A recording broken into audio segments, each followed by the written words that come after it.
Hallo alle zusammen, herzlich willkommen zu diesem ersten außergewöhnlichen Videoaufnahme, zu diesem Filmchen, das wir drehen wollen. Und zwar Daniel, der Kameramann, Daniel Kaufmann und meine Wenigkeit, Erwin Neumeier, der Pfarrer, wollen euch zu einer speziellen Kirchenführung in St. Johann, unserer Pfarrkirche, einladen.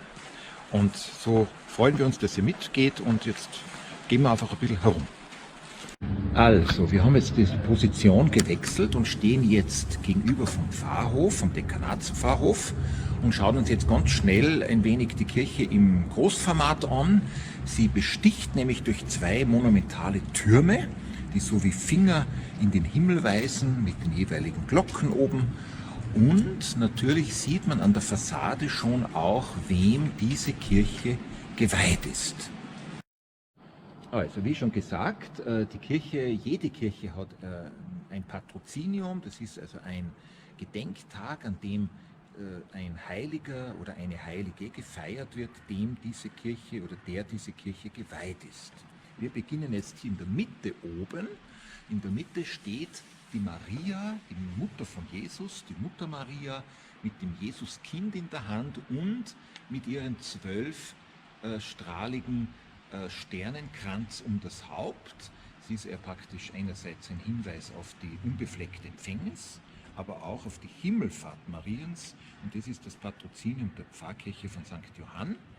Unterhalb von ihr ist eine Figur dargestellt, ihr seht es, sie hat an der rechten Hand einen Kelch mit einem Tier oben, mit einer Art Schlange, und eben in der linken Hand ein Buch, das ist der Johannes, der Evangelist.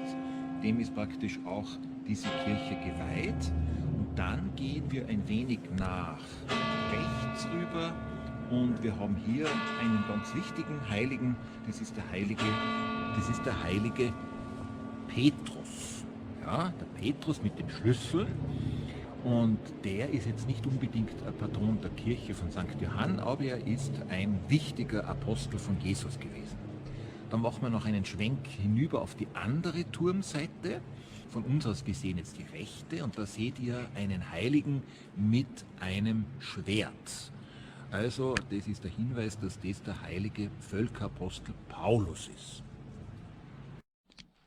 So, wir sind jetzt noch im Pfarrhof, und im Pfarrhof befindet sich ein ganz spezielles Bild, eines der ältesten Darstellungen einer Kirche hier in St. Johann. Ein Vorgängerbau von der jetzigen Kirche, die 1723 fertiggestellt worden ist. Und das ist jetzt hier der Vorgängerbau der alten Wehrkirche mit einer Mauer rundherum. War natürlich immer ein wenig in Gefahr, überschwemmt zu werden. Stand praktisch auf dem Gebiet, wo jetzt die Post ist ungefähr. Ja? Und dieses Gebäude könnte eventuell das Widom sein von St. Johann, der Pfarrhof. Also das sind die Vorgängerbauten von unserer jetzigen Kirche, die wir uns jetzt noch ein bisschen genauer anschauen werden. Ja, wir sind jetzt wieder herunten. Wir stehen wieder vor unserer Pfarrkirche, vor unserer Dekanatspfarrkirche. Und oberhalb des Eingangsportals seht ihr da noch ein Relief mit einem etwas spärlich bekleideten Mann mit einem Kreuz, und der hat einen Schriftzug oben, und das ist auch ein weiterer Patron unserer Pfarrkirche, das ist der Johannes der Täufer. Die gesamte Kirche ist ja sehr groß, sie besteht aus vielen Steinen, aber eigentlich ist es nicht nur ein Bild für das Gebäude von Kirche, sondern auch Kirche gehören alle Menschen, alle Frauen und Männer, Kinder, Jugendliche, alle, die getauft worden sind und zu Jesus gehören. Das macht eigentlich auch Kirche aus.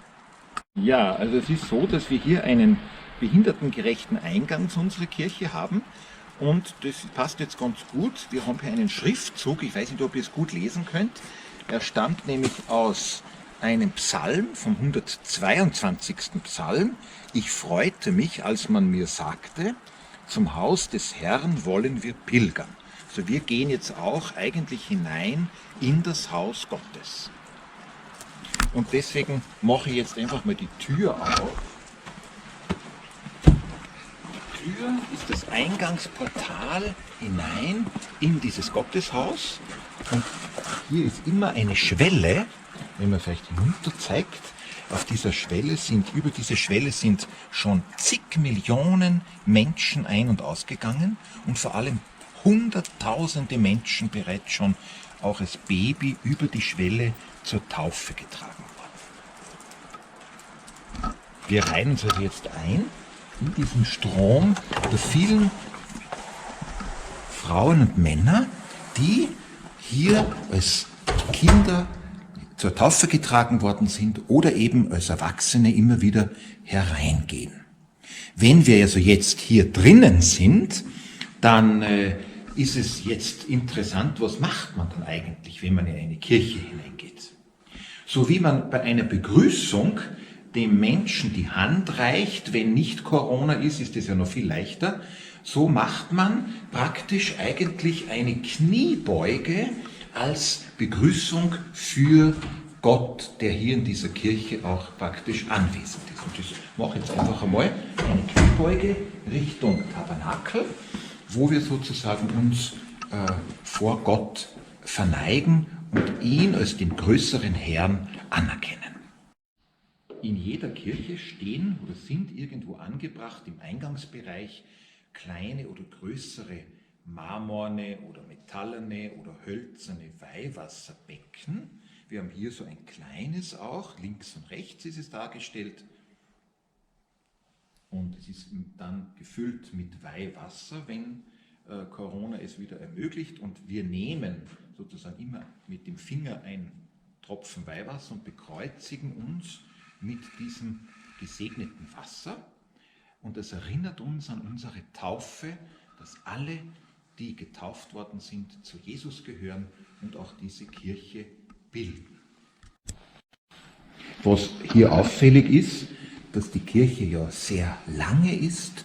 Sie ist 44 Meter lang und bis zu 22 Meter breit. Und wir haben jetzt vor uns sozusagen den Blick zum Hochaltar und wir gehen jetzt Richtung das Innere der Kirche hinein und wir sind jetzt sozusagen auf dem Weg. Wir gehen und das erinnert auch daran, dass wir im Glauben mit Gott auch unterwegs sind, mit ihm und zu ihm. Und die vielen Bänke laden natürlich ein, dass man sich einen Platz aussucht und einfach mal still vor Gott verweilt.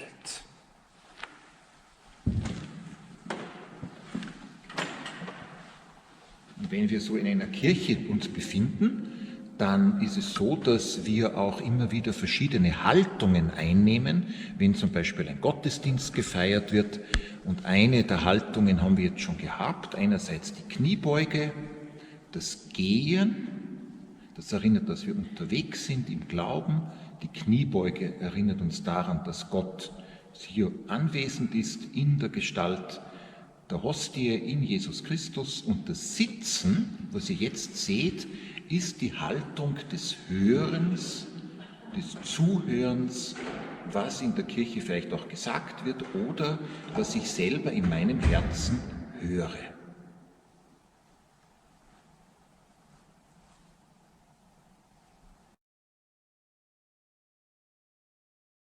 In vielen und in eigentlich allen katholischen Kirchen fällt etwas auf, und zwar im Bereich des Hochaltares, der sozusagen der wichtige Altar bis 1965 war, findet man irgendwo da in der Nähe ein rotes, ewiges Licht genannt. Wir haben es hier in unserer Kirche herunterhängen, bei einer schönen Ampel hängend. Und dieses ewige Licht, diese rote Kerze, die da eigentlich immer entzündet brennt, soll uns daran erinnern, dass im Tabernakel Jesus selber anwesend ist, dass Gott da ist. Wir sind jetzt ganz vorne bei der Kirche angelangt und was ihr jetzt in der Mitte seht, ist jetzt hier so hinter mir oder auf der Seite von mir der Tabernakel. Ein sehr spezielles Wort, was wir gar nicht in unserem Wortschatz im Deutschen haben, kommt aus dem Griechischen und lautet eigentlich Zelt. Das heißt, Gott zeltet, wohnt in der Kirche, er wohnt aber auch in den Herzen der Menschen. Und hier ist sozusagen der Ort, wo wir davon ausgehen, dass Jesus im Altarsakrament bei uns ist und dass er uns auch sieht und hört. Wir sind jetzt ein wenig auf die rechte Seite unserer Kirche im Altarbereich gegangen und ihr seht jetzt hier unser Taufbecken. Oben auf dem Taufbecken der Abdeckung steht wieder der Johannes der Täufer mit dem Lamm und eben diesem Kreuz, wo dieser Schriftzug oben steht aus der Heiligen Schrift. Seht das Lamm Gottes. Also Johannes der Täufer weist auf Jesus hin, auf Jesus von Nazareth, und nebenbei seht ihr noch die brennende Osterkerze des vergangenen Jahres 2020. Sie wird immer zu Ostern in der Osternacht neu gesegnet, entzündet. Sie ist das Symbol des auferstandenen Christus, auferstandenen Jesus von Nazareth. Und auf diesem Taufbecken wurden ganz, ganz viele Kinder, auch Babys, kleinere Kinder und teilweise auch Erwachsene getauft. Und Taufe bedeutet eigentlich, ich beginne ein bewusstes Leben mit Jesus Christus. Wie ihr vielleicht ja wisst, wird in der Kirche ganz viel gesprochen und auch viel gelesen oder vorgelesen, verkündet nennt man das. Hier stehe ich jetzt neben dem Ambo. Das ist sozusagen der privilegierte, vorrangige Ort für die Verkündigung der Bibelworte, der Lesung aus dem Alten Testament, des Antwortpsalms dazwischen, der zweiten Lesung, die immer aus dem Neuen Testament stammt, vom Apostel Paulus zum Beispiel und anderen, und dann auch als ein weiterer Höhepunkt des Wortgottesdienstes das Evangelium. Und nach dem Evangelium wird auch noch dieses Wort Gottes ausgelegt und all das geschieht hier von unserem Ambo aus. Was jetzt ins Bild kommt, ist unser Volksaltar. Ein Altar ist ein Ort, an dem die Eucharistie gefeiert wird. Eucharistie heißt Danksagung. Da werden die Gaben von Brot und Wein dargebracht. Und auf diesem Ort wird dann durch die Kraft des Heiligen Geistes Brot und Wein in die Gegenwart Jesu verwandelt. Ich kniee jetzt hier. Dieses Knien, das ist auch in vielen anderen Religionen ein religiöser Ausdruck dessen, dass ich meine Knie, mich selber vor jemand anderen, der größer ist als ich, in unserem Fall hier Gott, beuge und dass ich weiß, ich bin nicht so bedeutend wie Gott selbst, der hier verehrt wird. Wir haben jetzt unseren Blick Richtung Hochaltarbild gelenkt. Ein jeweiliges Gemälde beim Hochaltar zeigt immer auch etwas ganz Wichtiges über die jeweilige Kirche an. Und in unserer Kirche hier in St. Johann ist es praktisch die Darstellung der Himmelfahrt Mariens, deren Fest wir immer am 15. August feiern. Wir stehen hier vor dem linken Seitenaltar unserer Pfarrkirche und dieses Altarblatt hat eine sehr interessante Darstellung. Wir sehen Jesus Christus mit dem Kreuz. Unterhalb des Kreuzes ist dargestellt seine Mutter Maria und interessanterweise die Person unterhalb von ihr auf der linken Seite des Bildes, der die Hände so hoch hebt, ist der heilige Dominikus. Und wenn man genau hinblickt, dann hält die Maria in ihrer rechten Hand einen Rosenkranz. Der heilige Dominikus war auch derjenige, der die Förderung des Rosenkranzes bewerkstelligt hat.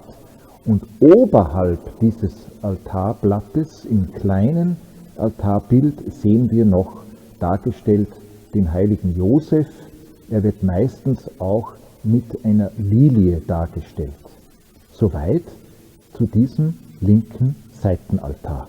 Während der Weihnachtszeit, die mit dem 25. Dezember beginnt, offiziell immer am Sonntag nach dem zweiten Sonntag nach Weihnachten mit dem Fest Taufe des Herrn endet, werden die Krippen aufgestellt. Die erste Krippe in der Weltgeschichte hat der heilige Franziskus von Assisi aufgestellt, und er hat eine lebende Krippe gemacht, also lebende Menschen hingestellt, die die verschiedenen Aufgaben einer Maria, des heiligen Josef, ein Kind in die Krippe gelegt, das Jesus von Nazareth darstellt, und natürlich die Hirten, beziehungsweise in weiterer Folge kamen dann auch noch die 3 Magier dazu, die dann in der Volkskunde und in der Volksüberlieferung als die 3 heiligen Könige bezeichnet wurden.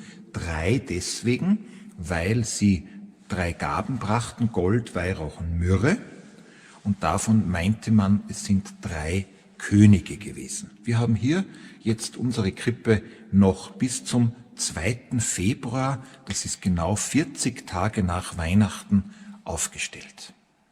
Wir stehen jetzt hier vor dem 2. Seitenaltar, der flankiert ist oder begleitet von einer Mariendarstellung, einer sehr schönen, fast gotisch anmutenden Mariendarstellung mit Jesus, mit dem Rosenkranz in der Hand, und die stand offensichtlich als einziges Relikt noch aus der Vorgängerkirche und wurde dann eben gerettet und steht jetzt seitdem auch hier in unserer neu errichteten Pfarrkirche, die ja auch nicht mehr die jüngste ist, sondern seit 1723 schon existiert.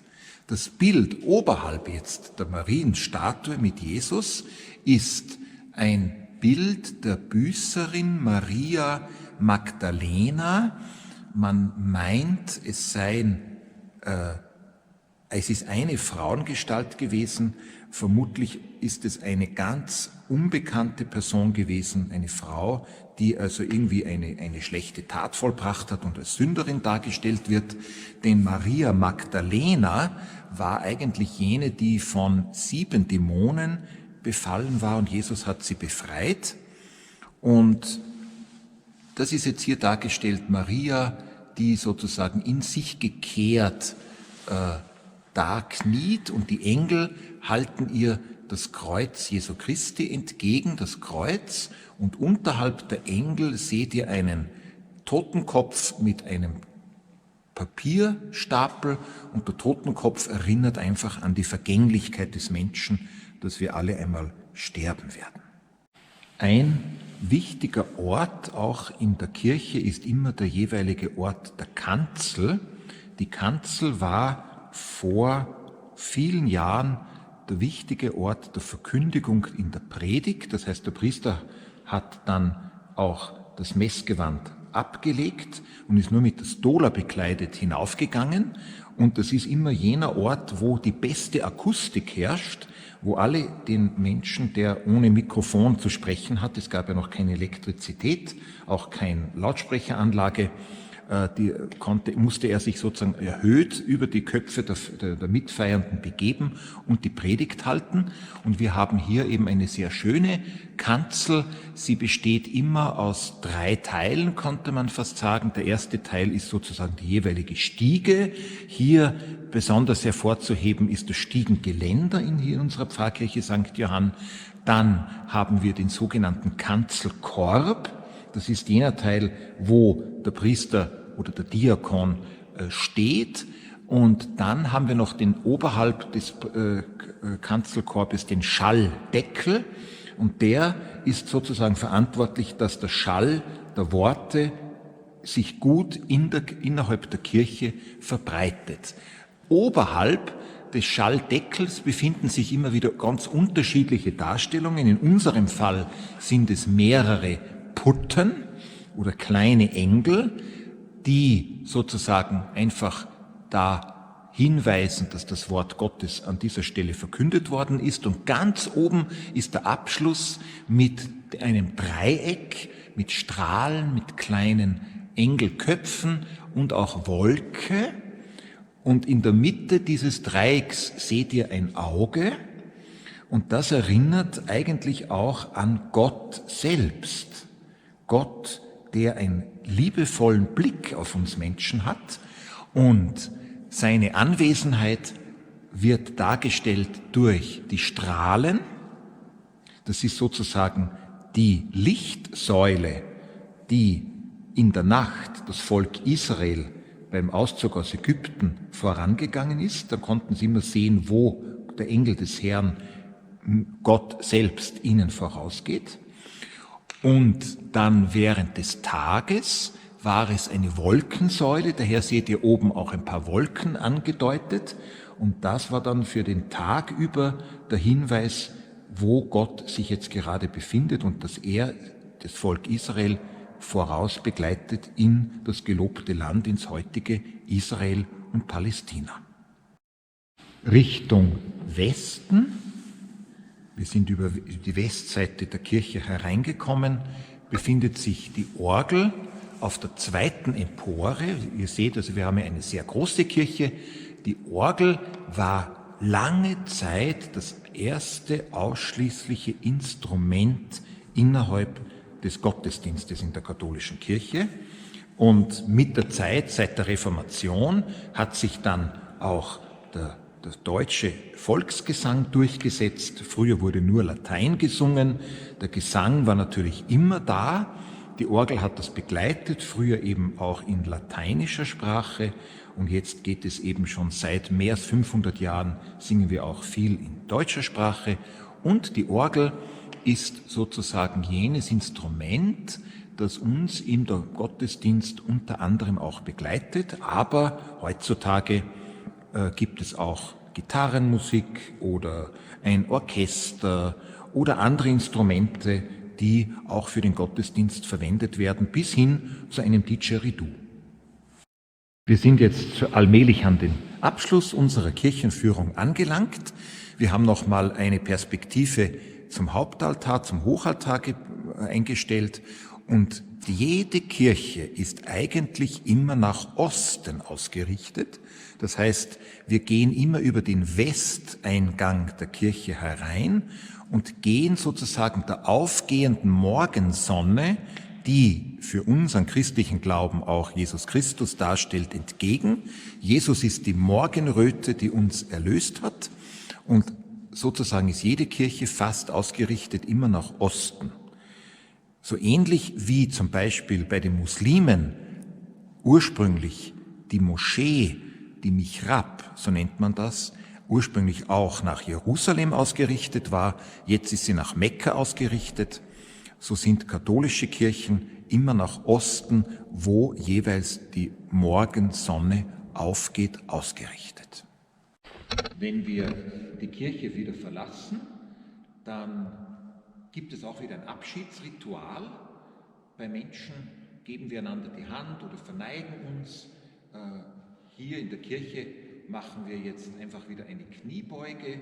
Wir geben also damit auch Gott wieder die Ehre und verabschieden uns so jetzt von ihm hier in dieser Kirche, der aber auch nicht nur in der Kirche anwesend ist, sondern auch in unserem Herzen, im Wort der Heiligen Schrift, in den Mitmenschen, die uns begegnen, aber auch in der Natur.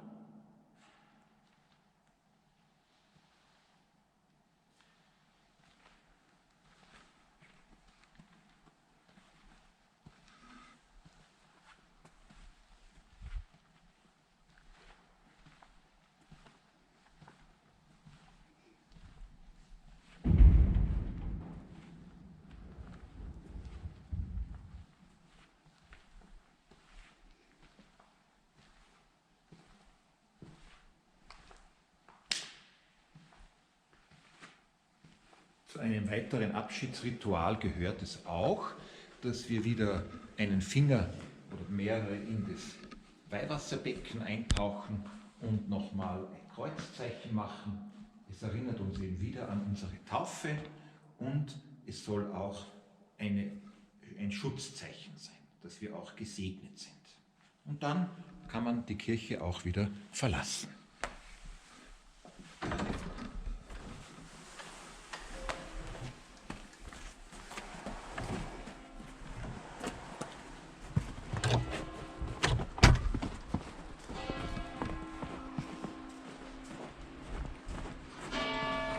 So, ich hoffe, es hat euch ein wenig gefallen, konntet etwas Neues auch dabei entdecken. Und wenn ihr mal in St. Johann seid oder hier vorbeikommt, schaut einfach auch selber in diese Kirche hinein.